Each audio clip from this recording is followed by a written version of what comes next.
Boa noite.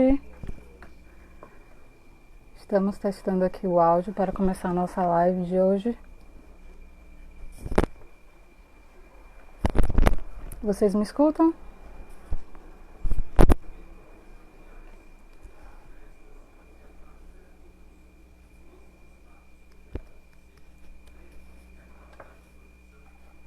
Certo, áudio ok. Deixa eu chamar a nossa convidada para a gente poder começar. Não me escuta, Manu?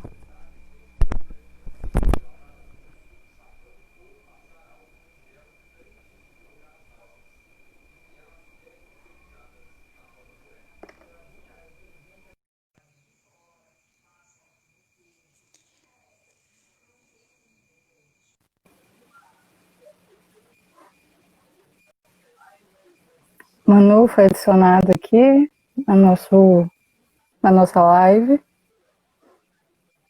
Boa noite. Tá todo mundo escutando? Boa noite. Tá me ouvindo bem? Eu tô, só eu não tô não te conseguindo vendo. me ver. Eu também não tô conseguindo me ver.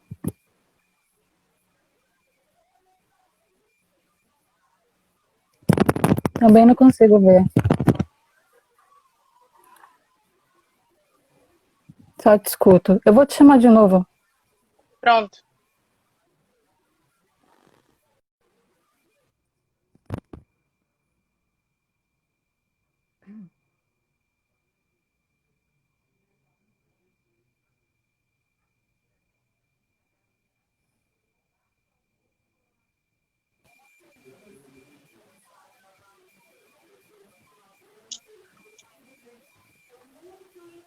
Ainda tá sem conseguir me ver, certo? Tu ativou a câmera, Manu? Liberou a câmera? Liberei. Deixa eu ver aqui, tentar de novo. Então, pessoal, por enquanto que Manu tá ajeitando a câmera dela, boa noite, né? Me chamo Tassiara, sou graduada do curso de língua inglesa daqui da Universidade da UNEB, de Jacobina. Sou professora do estado da Bahia atualmente. Como parte do cronograma do nosso grupo de pesquisa das leituras em série, essa live foi proposta para discutirmos o gótico, né? A literatura gótica. E nessa live vai estar junto comigo Manuela Dias e Jamile Rocha. Como o Instagram não funciona com 3 pessoas, vamos estar dividindo a live em 2 momentos. No primeiro momento, o Manu vai estar comigo. E no segundo momento, Jamile vai entrar na live e discutir os temas, discutir as experiências junto comigo. Deixa eu tentar novamente chamar a Manu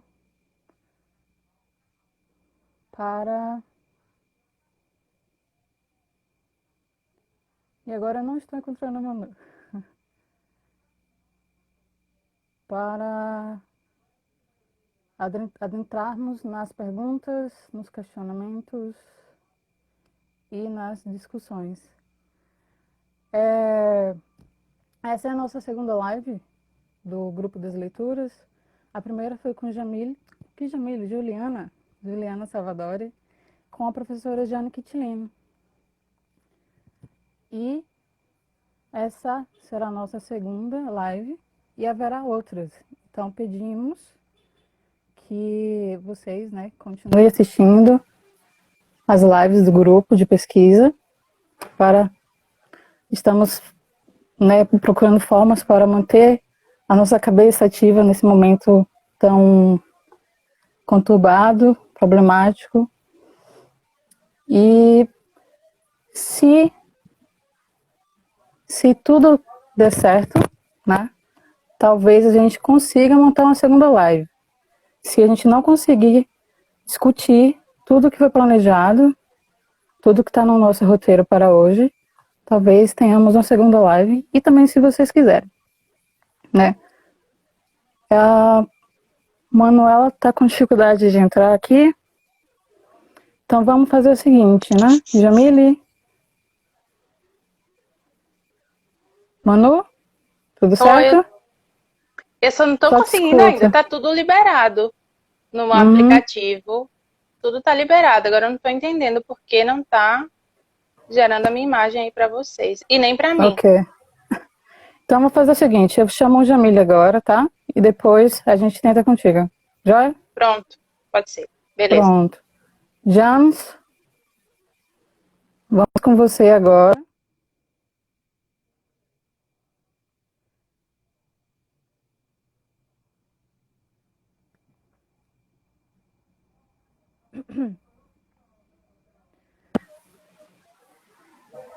Ah, Thiago tá aqui falando que é bug do Instagram.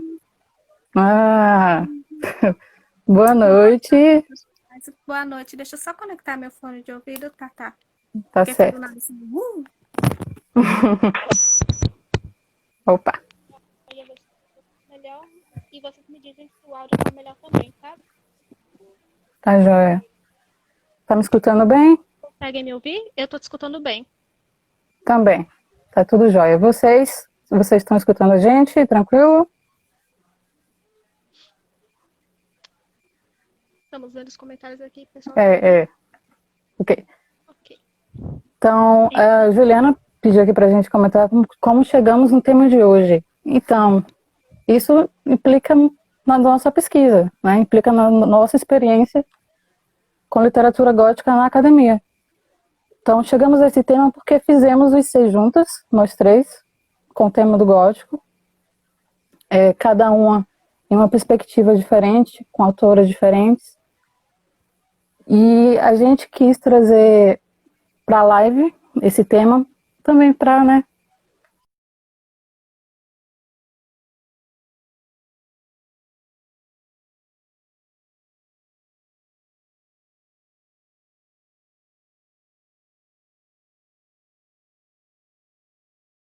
E como é um tema que nós gostamos bastante de discutir, foi o que foi apontado para adentrarmos na live no cronograma do grupo de pesquisa.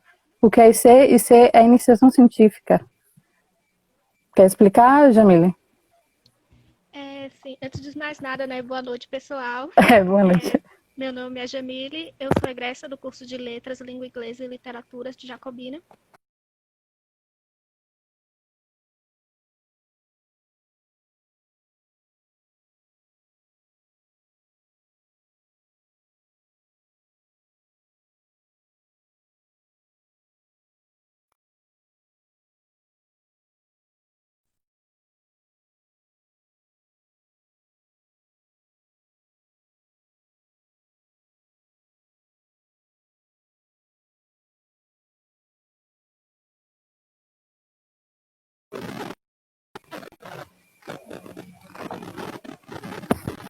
Consegue ouvir, né? Travou aqui Deu também. uma travada aqui.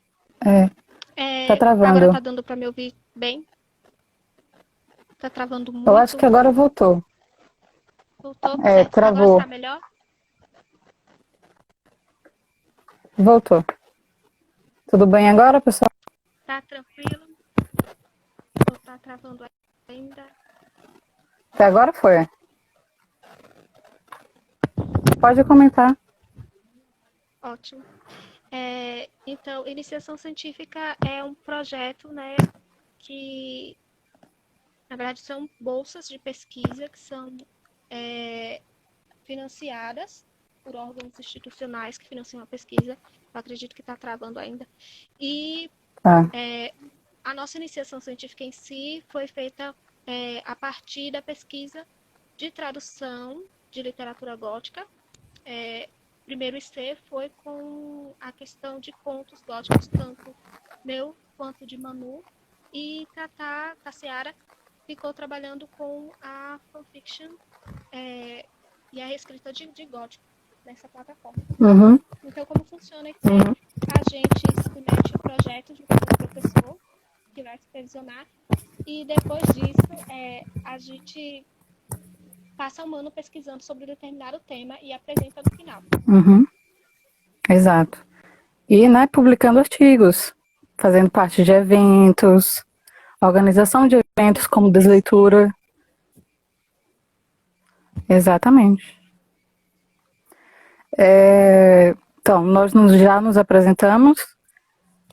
Jamile, faça as honras e fale um pouco mais sobre suas pesquisas, né? Foram muitas pesquisas nesses anos de IC, então fale um pouco sobre as suas. Ok, então, durante o período que eu estive cursando o curso de letras na UNEB, eu pesquisei 2 anos, né, sobre literatura gótica, em grande parte contos. Na primeira iniciação científica, eu trabalhei com contos clássicos do terror, com o elemento terror, e a reescrita deles para o português brasileiro. Temos vidas no curso e após o curso de inglês, sim. A gente continua trabalhando, o trabalho não para. Temos. Então, o curso acaba, Com mas certeza. não acaba, nunca termina. E nesses contos eu trabalhei com antologias que eu li no ensino fundamental, que foi onde eu tive a minha primeira experiência com a literatura gótica. Que são, eu tenho até uma antologia, deixei preparadinha aqui para mostrar para vocês. Esse aqui tá de cabeça para baixo. Esse foi o meu primeiro objeto de ser juntamente com esse, no qual eu trabalho com contos. Eu basicamente pesquisei como esses contos são reescritos de língua inglesa, de uma cultura de língua inglesa, para a língua portuguesa. Lemos alguns contos e pesquisamos, escrevemos artigos e apresentamos em eventos sobre alguns contos como Vampiro, Olaia. Trabalhamos com esse gótico no âmbito do ensino, pesquisa e extensão, que é o tripé da universidade. Então, a gente trabalhava na pesquisa com iniciação científica, a gente trabalhava em sala de aula como em inglês avançado e como também em intermediário de língua inglesa, no qual propusemos a fazer atividades utilizando contos góticos na universidade, enquanto professores de língua inglesa. Em relação à minha experiência com a literatura de medo, as narrativas de medo, eu comecei a ler mais para poder buscar essas coisas que proporcionam medos para a gente, já que eu não tinha uma experiência tão grande com esse medo, essa visualização do medo da literatura. Okay. A minha experiência começa no ensino fundamental e aí depois vai passando da literatura em si, que era uma grande parte contos, para os filmes, pelo quais eu pude ler um pouco dos clássicos através desses filmes, como por exemplo filmes e outras mídias, né, como desenhos. Então, o primeiro livro de gótico que eu me lembro de ter lido foi Góticos 1, foi esse aqui, que eu pesquisei. E o primeiro filme de terror que eu me lembro de ter assistido, como alguém perguntou aqui embaixo, acho que Manuela, foi Olhos Famintos. Né? Então, eu comecei a assistir filmes de terror porque eu via como uma espécie de, como eu posso dizer, algo mais, além da literatura de medo. Muitas perguntas aqui. Muitas perguntas. A gente vai pontuar e responder as perguntas após. Caso a gente não consiga, por exemplo, alguma pergunta se perca ou a gente não consiga discutir tudo, vocês podem estar mandando lá para o direct do Desleituras, que aí a gente pode estar montando postzinhos com os comentários e tudo mais, postando aí. E completando aqui, né, a pergunta de Juliana, se tem vida após o curso de língua inglesa? Tem, e damos vida à nossa pesquisa fora do curso também, após o curso também, né? A gente leva a pesquisa para o ensino, levamos, nós como professoras, e também durante o estágio, acredito que nós levamos nossa pesquisa. Como eu trabalho com escrita criativa, eu trabalhei isso em sala de aula e com gótico também. As meninas fizeram o mesmo e fazem o mesmo hoje. A experiência de ser foi muito satisfatória. Eu acho que abriu nossos olhos para o gótico, para a estrutura dessa literatura, desse gênero. E, diferente de Jamile, a minha experiência não surgiu no fundamental e não surgiu pela literatura, surgiu pelo cinema. Então, eu acompanhava filmes da Sessão da Tarde, locava filmes, e volta e meia eu locava filmes de terror, de horror, que eram mais próximos do gótico, né? Aí depois eu fui desbravando os clássicos. Lá o primeiro filme de vampiro, Nosferatu, e do cinema parti para a música, e da música voltei para o cinema e fui mesclando assim nas artes. Aí quando estava na graduação, né, só fui realmente ler e estudar com afinco o gótico no ICE, que aí eu fui entender realmente esse gênero, né, entender suas ramificações, e com o grupo de pesquisa e com meus colegas de ICE, com minha orientadora, eu consegui ampliar essa gama de conhecimento e gama de leitura também. Como já me citou, eu trabalhei com fanfiction. E no primeiro IC, eu trabalhei com fanfiction também, mas foi com Orgulho e Preconceito. E no segundo IC, que foi junto com as meninas, trabalhei com o gótico especificamente. Que aí fiz e a minha pesquisa foi mapear o gótico nessa outra mídia, né? Na internet. Como é que esses jovens de hoje conseguem entender, compreender e reescrever, traduzir para essa mídia o gótico. E o último artigo, né, que foi publicado no meio de Jamile, no evento que participamos, foi um artigo sobre a reescrita do monstro Lovecraftiano no universo da fanfiction. E Jamile também teve um artigo publicado recentemente no mesmo evento. Quer comentar, Jamile? O artigo que eu publiquei nesse evento, que foi um evento da UERJ, da Universidade do Estado do Rio de Janeiro, foi sobre a reescrita do Vampiro, de John Polidori. Então, eu analisei 2 traduções do conto e como esse monstro era reescrito para o nosso português brasileiro. Pensando no monstro e no gótico mesmo como uma questão cultural. Como é que esse gótico é construído em determinada cultura e como ele passa a cultura de determinada sociedade. Então, foi mais ou menos essa perspectiva de como esse monstro ele trabalha em uma literatura de língua inglesa e como ele funciona em uma literatura sendo traduzido para dentro da língua portuguesa na variação brasileira. Além disso, trabalhando com esse tema de monstros, né? O pessoal comentando sobre filmes aqui, a professora Juliana dizendo que não tem coragem de assistir filme de terror, né? Uma das questões que a gente discute um pouco sobre essa questão do monstro, né? Já que esse evento foi focado no monstro, e muitas vezes a gente tem uma visualização do monstro como algo sempre sobrenatural. E, às vezes, o gótico trabalha com um monstro humano, que foi um dos temas foi uma abordagem da minha segunda IC, que também foi focada no gótico, mas agora foi focada no gótico mais pela vertente do horror, né? Trabalhando com a violência, que foi esse livro aqui, eu deixei pronto também, da Flannery O'Connor.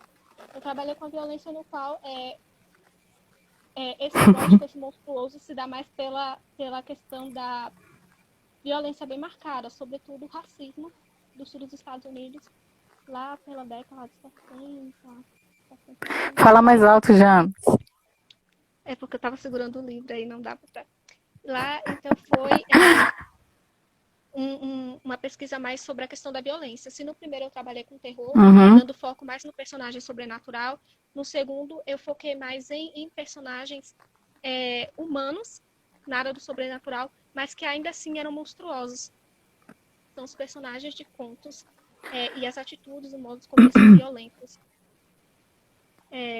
Além disso, também, tentando lembrar que durante esse período foi uma experiência. Na verdade, eu já conhecia algumas histórias de terror antes da graduação, mas, no entanto, a Flannery O'Connor foi uma escritora que eu só conheci na graduação, a partir de uma experiência de leitura da disciplina de teoria literária, juntamente com a professora Juliana e a turma de 2015.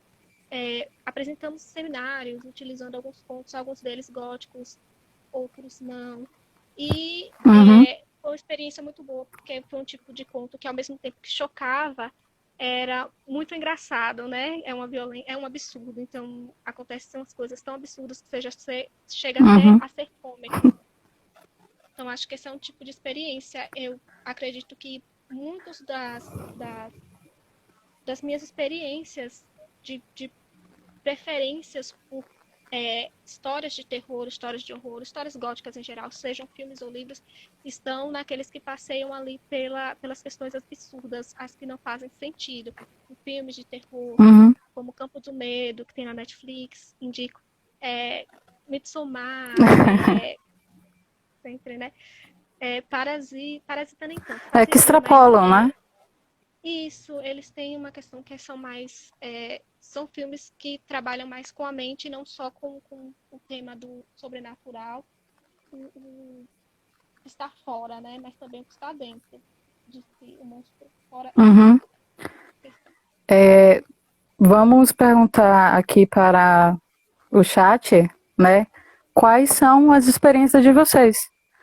Qual o primeiro livro, ou filme, ou série que vocês tiveram contato que vocês categorizam como gótico, para a gente poder discutir aqui com vocês, discutir elementos desses livros, séries que vocês citaram, e também relacionar com a nossa experiência, né? Jamile tem uma experiência totalmente dela, que ela não consegue... A construção do medo em Jamile é totalmente diferente da construção do medo em mim, da construção do medo de qualquer um de vocês, da construção do medo de Manu. Então, e é isso que o gótico faz, né? A sua base é em como o medo é construído nas narrativas. Então, é a emoção, é o mecanismo biológico que o gótico meio que constrói para causar algo no leitor. Quer seja medo, quer seja desconforto, quer seja nojo. Mas o gótico quer trazer isso, desconforto. E é disso que a sua origem vem, né? Porque a gente pega ali o século XVIII, e onde temos romantismo, realismo, tentando segurar ali na sociedade mais positivista, uma sociedade mais, como posso dizer, com ideologias, com idealismos, uma sociedade utópica, né, para a época. E o gótico não, o gótico emergiu para trazer uma narrativa de revolta. Não queremos essa realidade. Não queremos esse realismo, que é um realismo mascarado, que é um realismo maquiado. Então vamos trazer uma atmosfera sombria e misteriosa e, de certa forma, um projeto que o Júlio França fala que é uma desestabilização do mundo real. Então o gótico vem para romper paradigmas da época, questões de literatura. E mesmo que o gótico não pareça ser tão realista, né, porque traz monstros, traz seres sobrenaturais, mas ele não deixa de ser tão real quanto qualquer outro gênero. Só que ele usa de elementos e mecanismos diferentes de outros gêneros literários para falar desse mundo real, né? E criando uma estética sensorial. Porque quando a gente está lendo ou assistindo o filme, a gente cria sentimentos ou emoções que são causados por algo. Ou um objeto, ou uma ambientação, ou um som, ou um monstro. Então, na literatura acontece isso, no cinema acontece isso. E na TV também está acontecendo várias adaptações que emulam os elementos do gótico tradicional. Quer comentar um pouco, James? Eu estava dando uma olhadinha aqui nos comentários e passou sobre a questão da caracterização do gótico, né? Acho bem complicado pensar que tem... Porque o gótico, na verdade, a literatura gótica, na verdade, ela é muito ampla. Então, a gente tem várias ramificações dela, umas delas com as quais perguntaram aqui e com as quais trabalhamos, sobretudo eu e Manu. Tassiara trabalhou com transgressão, que é um dos do que podemos chamar de elementos do gótico. Eu trabalhei com terror e Manu como horror. E aí eu vi uma perguntinha sobre uma diferença entre esse terror e horror. E aí tem Anne Radcliffe, né, que é uma escritora do gótico, ela vai dizer que enquanto o terror ele acorda a gente, as faculdades mentais, e faz com que ele se enche, de certa forma, o horror ele vai acabar terminando essa faculdade mental. Em outras palavras, dando exemplo, terror é, por exemplo, uma situação. Você está assistindo um filme de terror e o assassino bate lá na porta, né? E você escuta o barulho. Essa sensação de medo que antecipa o que está acontecendo seria o que a gente tem como terror. Agora, a sensação de horror seria, por exemplo, em um filme, quando você vê uma cena de assassinato de forma explícita, alguém, seria essa sensação de horror que você tem na hora. Deu para entender mais ou menos a diferença entre os dois? Deu para entender aí, Tatá? Não? Acho que o pessoal aí nos comentários deu para todo mundo entender? Falar se vocês entenderam. A diferença tá travando bastante. Eu peguei partes do que você disse. Espero não repetir o seu comentário. O pessoal estava citando aqui a Abadia de Northanger, da Jane Austen, que né, é uma narrativa que faz meio que uma paródia com um dos clássicos do gótico, que é Os Mistérios de Udolpho, que foi um dos primeiros livros do gótico escritos, né, que os pesquisadores catalogam como um dos primeiros. Eu não sei se vocês já leram Castelo de Otranto, que é considerado a primeira narrativa gótica. E creio que o que vocês vão lembrar são narrativas mais do século XIX, como Frankenstein, Drácula, O Morro dos Ventos Uivantes, que traz elementos góticos. Então, se vocês já leram Frankenstein, Drácula, o Retrato de Dorian Gray, por favor, podem citar. Podem comentar a experiência de vocês com essas literaturas. Foi o Frankenstein da Mary Shelley, vem mais de 40 anos depois de O Castelo de Otranto e traz uma perspectiva diferente do gótico, né? Por enquanto, O Castelo de Otranto, O Mistério de Udolpho e O Monge, do Matthew Luz, eles trabalham mais com um espectro, o fantasma, um ser que está ali pairando, mas que ninguém... Desculpa, gente. Mas que ninguém tem contato. Já Frankenstein, Drácula, já trazem a criatura monstruosa. Já traz um ser sobrenatural que é mais palpável que todo mundo vê, que todo mundo tem contato. Só que, né, destoa de tudo ali.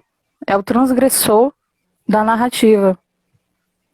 E depois temos narrativas que saem desse monstro e passam a questionar o ser, o eu.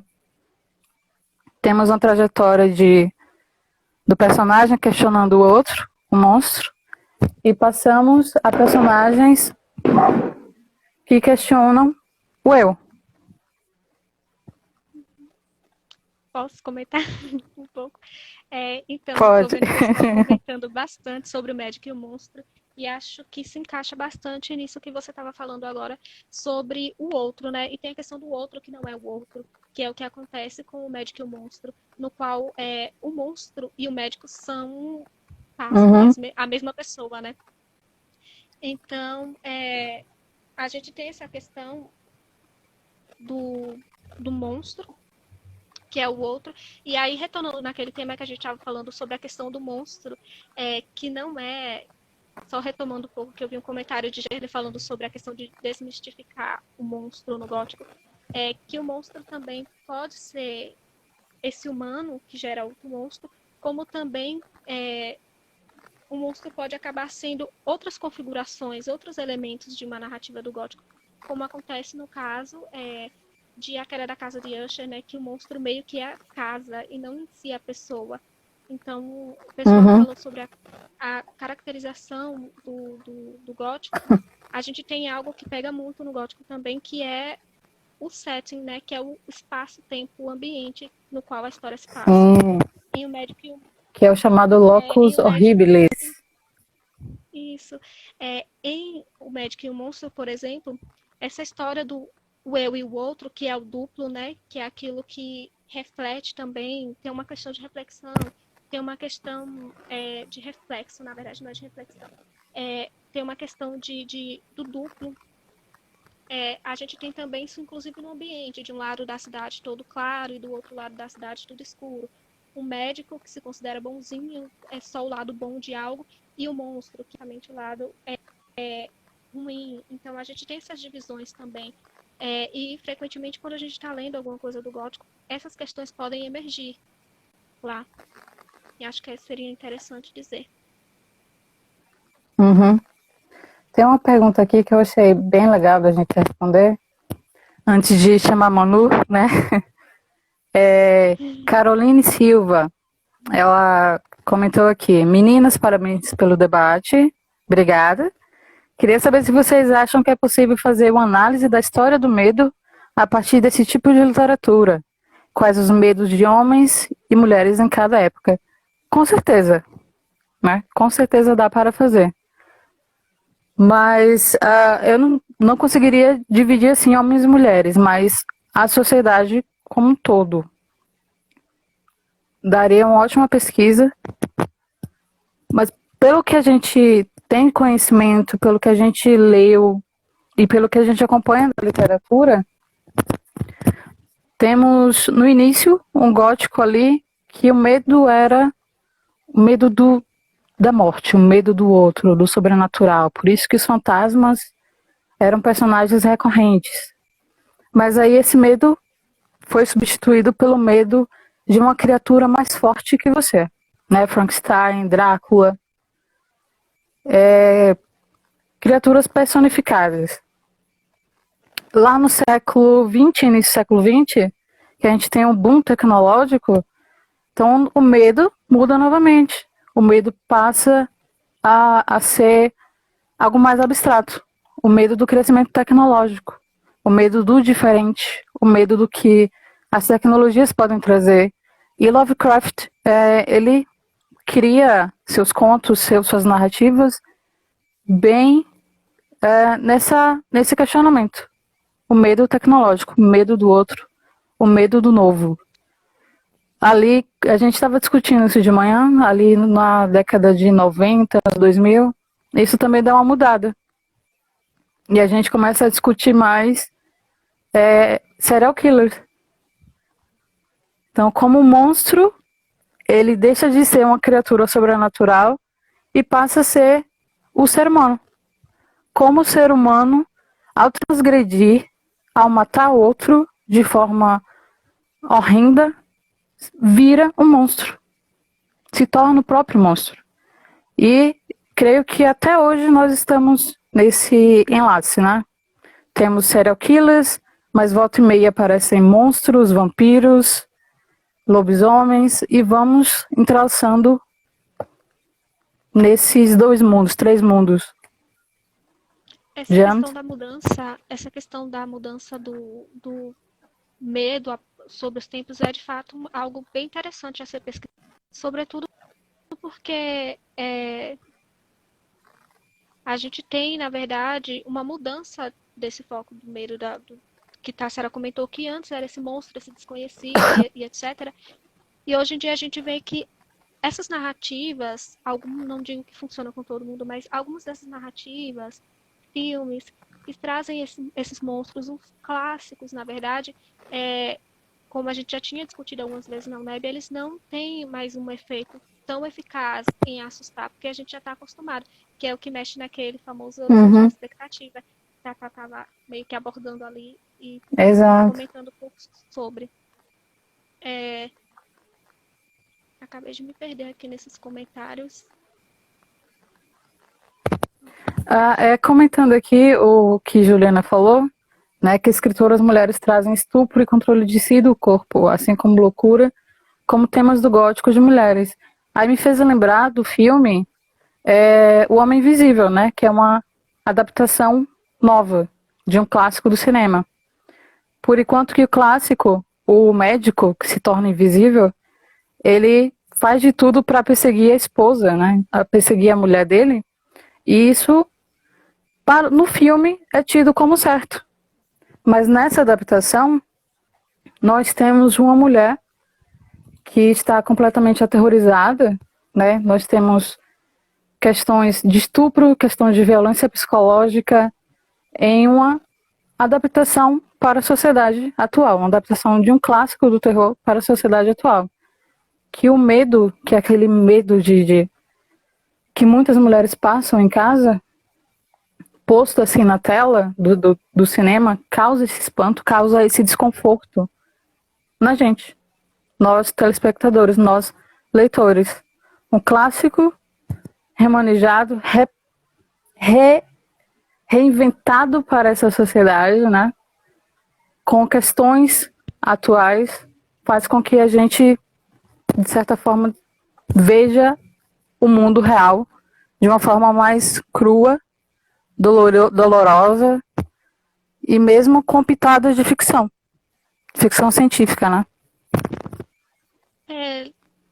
Esse comentário também sobre as escritoras no gótico e os medos que são outros, me lembraram também de um dos debates que tivemos em um projeto Leia Mais Mulheres, que fizemos na UNEB em 2018, e no qual a gente discutiu o texto Venha Ver o Pôr do Sol, de Lídia Fagundes Telles, que trata justamente dessa questão da violência contra a mulher e tudo mais, acaba terminando em morte, spoiler.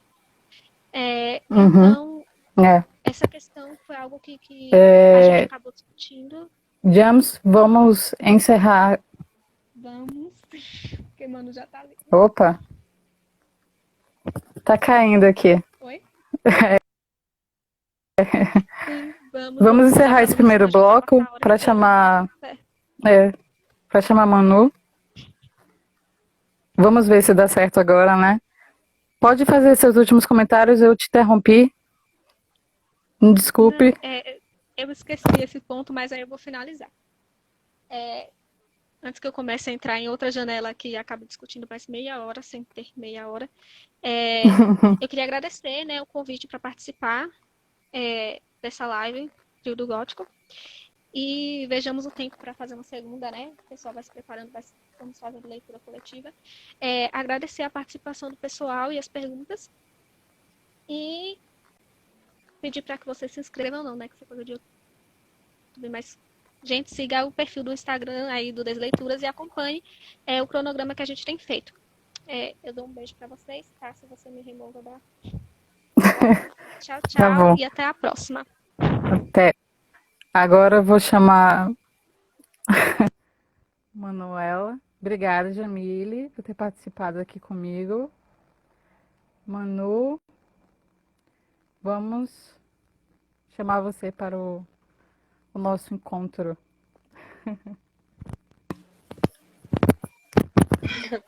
Aê! Agora foi. Boa noite, Tatá. Boa noite, pessoal. Estão me ouvindo bem? Estão me ouvindo Boa bem? noite. Eu estou. Ótimo. Pessoal, estão me ouvindo bem? Pronto. Então vamos seguir. Vamos seguir. Nossa segunda convidada, Manuela Dias, e ela vai inicialmente responder a mesma pergunta que eu fiz para vocês, que eu ainda não vi as respostas nos comentários, das experiências de vocês como leitores, das experiências com livros góticos, com filmes ou séries góticas, para que vocês comentem aqui.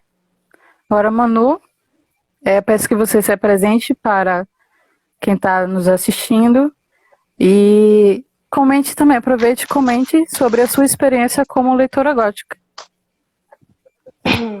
Boa noite, pessoal. Então, antes de tudo, eu anotei os comentários do pessoal e já tenho aqui algumas informações a respeito dessas experiências de leitura, que a gente pode trazer depois, que eu já anotei e percebi o que o pessoal estava lendo. Então, primeiro me apresentar, sou a Manuela. Eu também sou formanda, eu me graduei ano passado na UNEB, em Letras, Língua Inglesa e Literaturas. E a gente vai voltando aqui sempre, né, porque a gente sai da universidade, como a Jean falou, mas as pesquisas, os trabalhos, os interesses pelo texto, pelas literaturas não acabam. Então, a gente continua sempre. Então, eu fiz 2 pesquisas de ser na UNEB durante esse período de graduação. Uma foi com o Poe, que foi os contos góticos na literatura infanto-juvenil, uma análise das adaptações voltadas para esse público, né?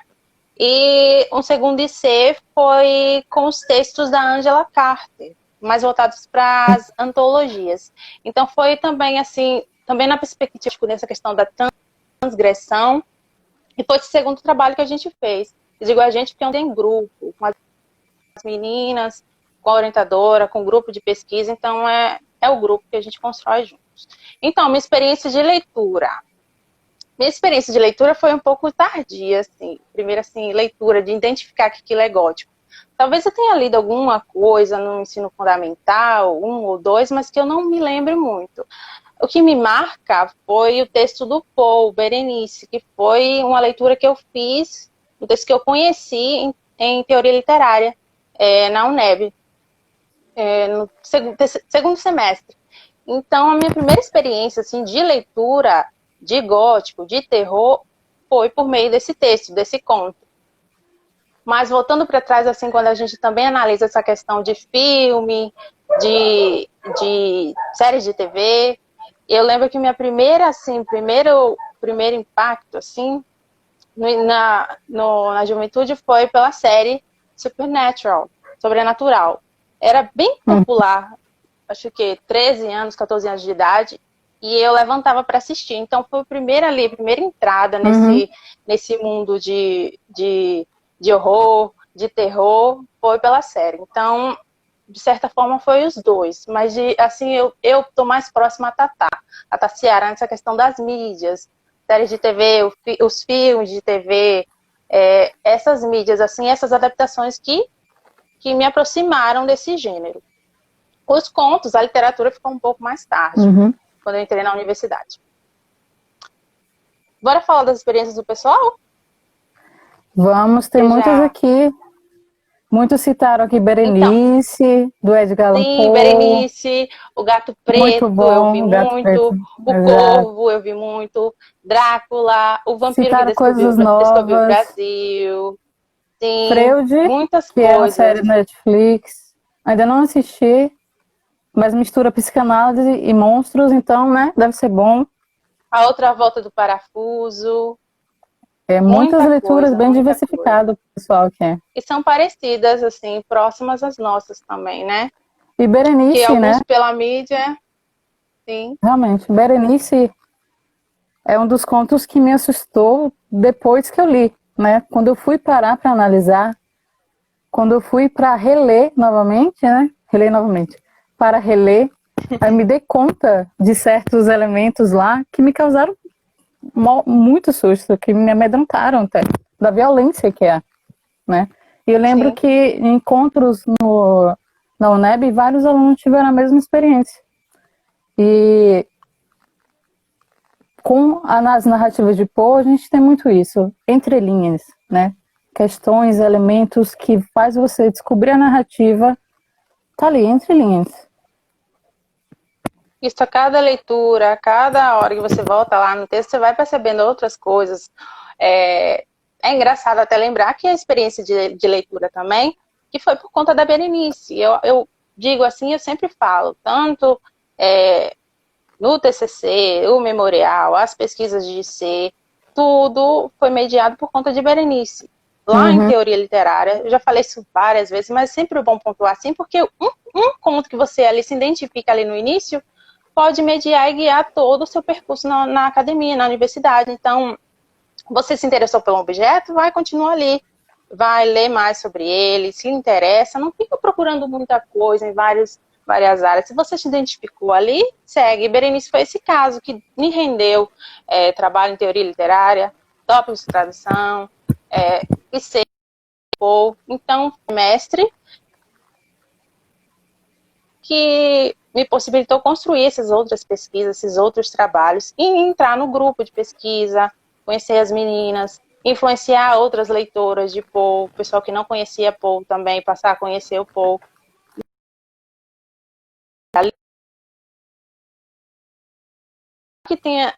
Teve alguém que perguntou sobre isso, acho que foi a Viviane, como a gente se consegue trazer essa literatura para a escola, para a sala de aula, que eu acho que é uma das principais coisas que quando a gente se pega mais na universidade é isso, porque a gente às vezes trabalha opostos, né? Muito na literatura ou muito no ensino, e na hora de casar os dois fica difícil. Muita língua, mas onde fica o texto, onde fica a literatura para trabalhar ali?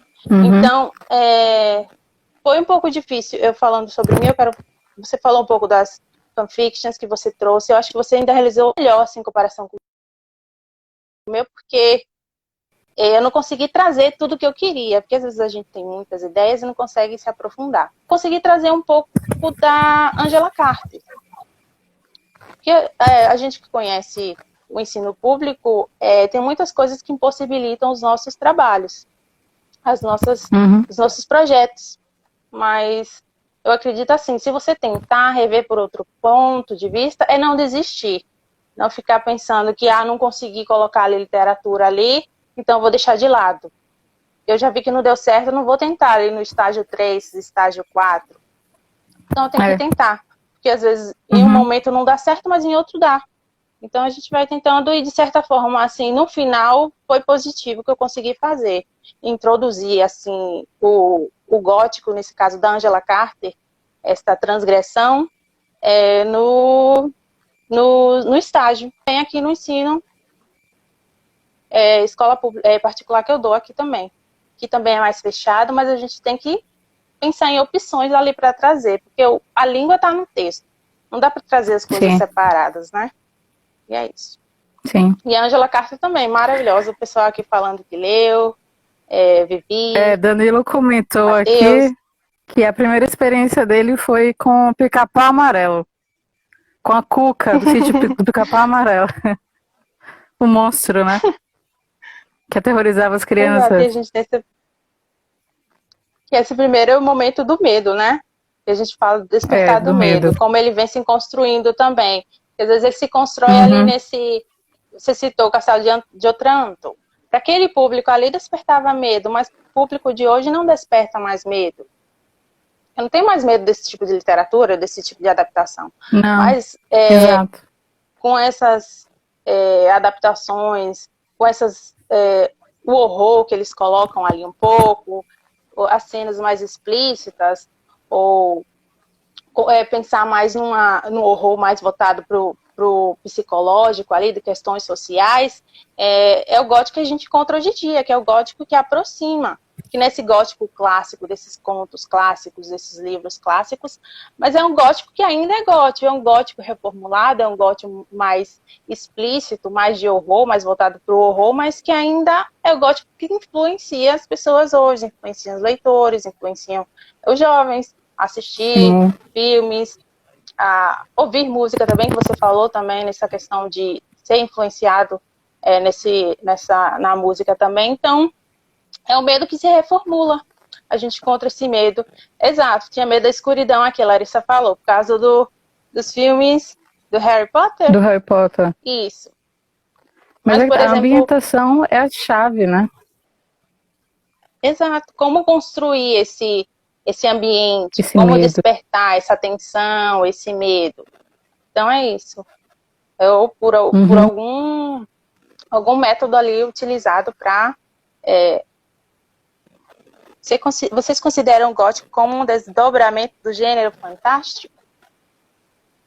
Na verdade, pelo povo, eu acredito que o gótico ele não está só o gótico ali. A gente encontra o gótico com fantástico, com horror, com pinceladas de horror, a gente encontra esse gótico Exato. Com o policial ali. Então não é um gótico pelo gótico. A gente vai encontrar um gótico com romance. Então o gótico não é só despertar terror, ele também pode trazer outros questionamentos, outros subgêneros também ali junto. Pode falar, Tata. Para mim, o gótico vem antes do fantástico. Para mim, o fantástico, o cósmico, ele é um desdobramento do gótico. Então, o gótico é um gênero Exato. Muito grande. O fantástico é uma parte desse gênero. O cósmico é uma parte desse gênero. Então, são pedacinhos que vão montando o maior, né? É como você pegar, falar que o romance é algo pequeno. O romance é um gênero enorme, que tem várias ramificações ali. Exato. Então, o Poe, ele trabalha o gótico diferente. Exato. Ele trabalha outros, o fantástico, o mais explícito ali do gore, do violento, do horror, o terror, nessa construção do medo, ele volta também. Mas sempre a gente pensa nele assim, eu vejo ele como essa construção do medo, do terror, o horror, dessas cenas mais grotescas, mas aquele fantástico ali também, pontuando sempre ali, alguma pista ali de que esse trabalho, essa dualidade entre ficção, entre a realidade, que ali a gente sempre encontra nos contos dele, mas sempre permeando todos esses subgêneros. O gótico está ali como central, de certa forma, que é onde a história se delinea, se constrói, mas a gente encontra o policial nos contos do Poe, então não tem uma coisa só solta ali, uma coisa só. Continua, Tatá. Sim, e um dos elementos centrais do gótico, né, que ele tenta emular bastante, tanto na literatura quanto no cinema, é o elemento do sublime, que ele traz uma dualidade entre o fascínio e o pavor. Muitas pessoas, vamos pensar assim numa coisa bem simples. Quando estamos sozinhos, olhamos para o céu, vemos, né, constelações, muitas estrelas. Qual o sentimento aquilo te causa? Várias pessoas podem ter o sentimento de, nossa, que esplendor, que coisa maravilhosa, né? Esse sentimento de fascínio. Mas, ao mesmo tempo, vem o sentimento de medo, de pavor. Porque quando a gente analisa algo tão grande quanto o universo, a gente se depara com o pequeno nós somos. E aí entra questões psicológicas, questões de como nós somos pequenos nesse mundo. Então, o sublime vem para quê? Evocar esse excesso de emoções. E o gótico, ele se deleita nisso. É justamente aquele oposto, né, do realismo, que é buscar justamente o oposto disso. É o que é fora da realidade, o que é exagerado, explícito, é impensável, é o que é extra, extra, que não é natural. Exato. Pessoal, alguma pergunta? Alguma dúvida? O pessoal ainda está com dúvida no horror e terror. Deixa eu pensar em um exemplo aqui para você. Juliana está aqui falando. Sim. Que vamos remarcar outra live para sexta. É muita coisa para discutir com as experiências de vocês. É ainda mais pano de fundo ainda para as discussões. Então, o terror e o horror. O Drácula. Tem uma série nova na Netflix. Eu assisti e eu também li o livro. A gente tem opostos aí, porque o gótico do Drácula... Daqui a pouco eu trago o terror e o horror rapidinho. O gótico do Drácula, ele é o clássico. Ele não é tão explícito assim. Nós temos as marcas do horror. Por exemplo, morder pessoas, morder a criança ali, transformação em vampira. A gente tem essa marca do horror, que é aquilo que é mais explícito. Mas na série a gente tem isso ainda mais explícito. Mais em destaque. Que corpo sendo... Desculpem, pessoal, mas faz parte do horror, né? Se vocês estão aqui, vocês querem ouvir esse tipo de coisa. Então, o horror é mais extravagante, com essa questão de mutilar corpos, muito sangue, que é o chocar, você ficar horrorizado com aquilo. Então, esse horror é a parte do sentir, é ver aquilo ali e ter esse horror do que está vendo. É ser grotesco demais que você sente horror àquilo.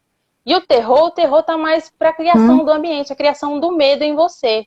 Você está sentindo aquele terror, você sabe ali que tem essa expectativa de que algo vai acontecer. Isso está sendo construído dentro de você. Mas o horror é ver alguma coisa chocante, alguma coisa bizarra, assim, muito sangue, mutilação. O horror é mais gráfico. Nessa questão do sangue, do corpo. São mecanismos para causar o Isso. choque. Exato, que é despertar o horror, porque não basta o medo.